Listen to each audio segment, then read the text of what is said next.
Suhasini Haida from New Delhi. She is the national editor and diplomatic affairs editor over at the Hindu newspaper. Suhasini, good to have you on the show. I believe a while back you outlined 10 reasons why India hasn't budged on ties with Russia. I want to start off by asking you if you feel that there is anything that the Europeans, not necessarily the U.S., can actually do to break this. I'm not sure if there is anything that they haven't tried already in the last, since February 24th.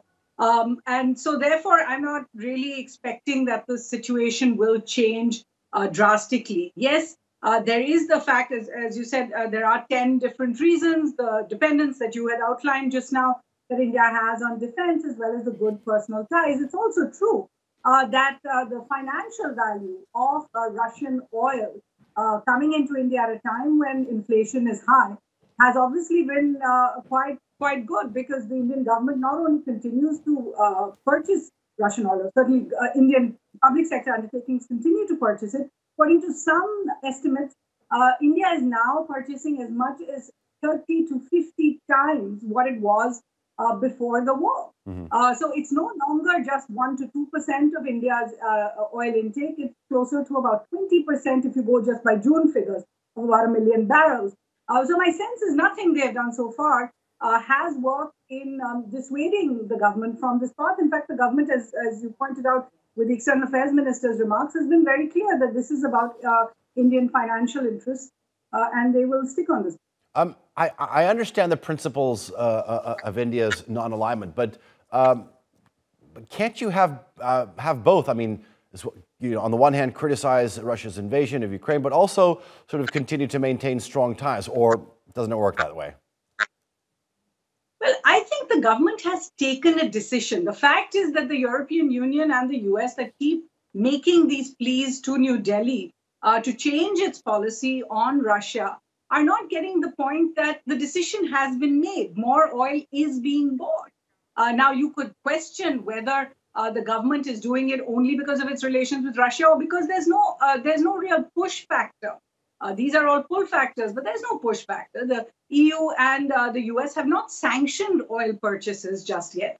They have not come through with secondary sanctions that they've been speaking about. There's actually no real reason why India should listen to these countries at this particular point of time. If you remember, in 2018, India actually, and the same government, actually cancelled its oil purchases from Iran, zeroed them out actually at the time, because the Trump government had threatened sanctions would go into effect. And then at that point, the government did its cost-benefit analysis. Yeah. But unfortunately, I have to say, in this case, as has been in the past, we're not seeing a decision being taken on the basis of emotions or on the basis of close ties with one over the other. It is about a cost-benefit analysis. Okay, so before I let you go, I want to ask you about China. How does India's relations with China sort of play into how the Narendra Modi government is dealing with the West? This is an interesting dynamic. Absolutely, and since 2020, India and Chinese armies have been at a standoff at the line of actual control, the border boundary between them. And what India does not want to see is, in all of this, for Russia to become more and more dependent on China, because it is being cut out by the rest of the world, or at least by the West. And India would like to ensure that it stays in play in its ability to deal with Russia at the same time as dealing with the West, so that you don't see this kind of nexus get tighter with them. Of course, you also saw the foreign minister making the point that while India has had its tensions with China, they have not seen the European Union or the West really come to their support over the standoff, although there have been some comments. Suhasini Haida, pleasure talking to you and having you on the show. Thank you very much.